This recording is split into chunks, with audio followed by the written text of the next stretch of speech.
Siguraduhin mo lubog na sa bahay la BBM pa rin. Dapat yung katahana, ginagawang krimen. Kung hindi ikulong, pitayin. Dalhin sa Kongres, pakain sa buhaya kay Martin.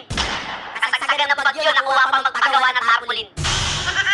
Halos magkandalulod na kami sa baha habang ikaw nagpapagawa ng tarpaulin. Habang nagsisisigaw kami ng tulong, yung sako ng bigas tinatatakan niya ng Martin. Kulang na lang ultimo butil ng bigas sa tatakan niya ng Martin. Kaya pala papahupain muna yung baha kasi hindi pa sila tapos gumawa ng tarpaulin. Saka bakit mo tatatakan ng pangalan mo yan, hindi mo naman pera yan. Ano yun, bago kayo tumulong, hihintayin pa namin matapos yung buwisit na tarpaulin na yan. Alam mo Martin, ang sarap mong palanguyin sa mura.